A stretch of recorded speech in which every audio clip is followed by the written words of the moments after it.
To make your African black soap, you need your oil. What I've got here is coconut oil and shea butter. You also need your water and your potash, and this is how the potash looks. Potash is usually made from plantain peelings, bamboo. In Ghana, we tend to use plantain peelings and cocoa pod husk, but when you go to other countries, you would find that camwood can be used to make the potash. Bamboo can be used to make the potash. Kola nut shells can be used to make the potash. So potash from different parts of the world tends to be made from different things. But the process of making black soap is the same wherever you go. You would not use caustic soda, which is not use sodium hydroxide when you're making black soap, because sodium hydroxide tends to give a hard bar. Whereas if you use potash, then you would get the right black soap texture, which is, the gooey texture that black soap tends to be. You can actually make a hard bar soap from potash.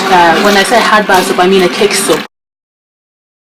And what you would do with that is you would have to add certain additives to get a hard bar. Otherwise, if you're making a regular hammam soap or savon beldi, then you need to use potash on its own to get the right consistency.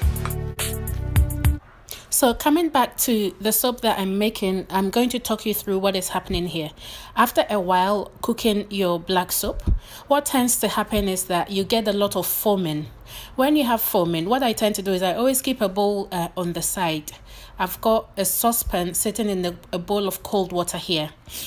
And the reason why the saucepan is sitting in a bowl of cold water is I want to cool it down instantly. Otherwise, if the saucepan is hot or if it gets hot, the foaming would continue and it would tend to overspill.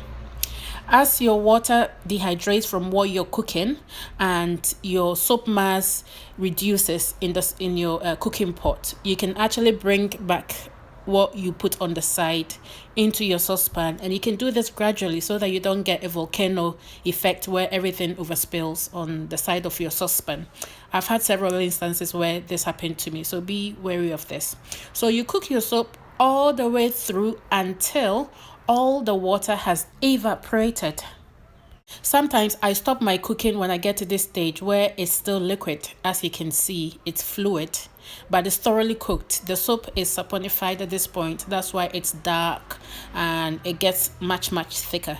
So depending on what you're making, if you're making just the liquid soap, you can stop at this stage. If you want to have a more drier consistency, then you can continue cooking until all your water has dehydrated completely. This takes a while, so these are the phases that you would go through. That's why I have filmed these different stages for you to see. So this is the beginning stages of when you're targeting a much more solid mass of soap. I'm just going to bring this up so you can see it. There's still quite a bit of liquid at the bottom, so I continue cooking until all the liquid has evaporated and I'm just left with a solid mass of soap.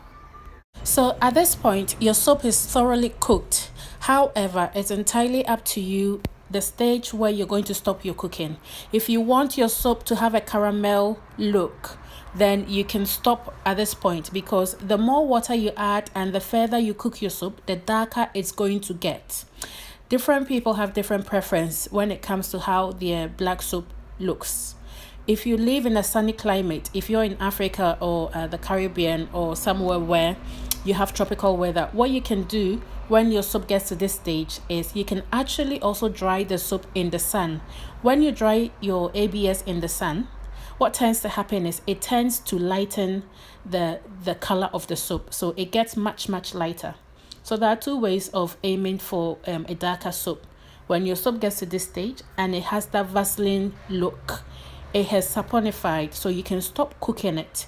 And if you want it much darker, then add a bit more water. The reason why you add a bit more water is because you need the water to soak through to stop the smoking and also to make the soap cook further. This powdered soap actually has been cooked extremely, so all the water had evaporated from it and then you get to a stage where your soap is becoming powder. But to get to this stage, you would have to endure a lot of smoking. I don't advise that. That's just too much. If you live in an open space, if you have an outdoor space where you can do this and you get away with it and no one would complain, then you can aim for the powdered thing. What we tend to do in Ghana is the women would cook their soap. Most often, people don't do it so much, but most often they will cook it to the powder stage so that they can store the powdered soap for a period. And when they need to sell the soap, they will add a bit of water, like you saw me do a few seconds ago, to the powdered mass, mix it, and then knead it until they have a doughy texture, and then they'll go on to mold it. So this is the powdered, what you saw that looked powdered. This is it. This is after I've left the water to soak it through. But this is just extra work. I just want you to see some of the original processes. There's no point cooking your soap until it's completely powdered in order to stop. Now, this is also another stage after the powdered stage where I add more water and I continue cooking. It's not worth it to go through that process. You can actually cook your soap until when you get to this stage where you still have a bit of water in your soap and it's saponified and it's ready to be used, and then you just end it there. All right, guys, join me on another video again. Ask me any questions at the bottom if you have any questions. Bye.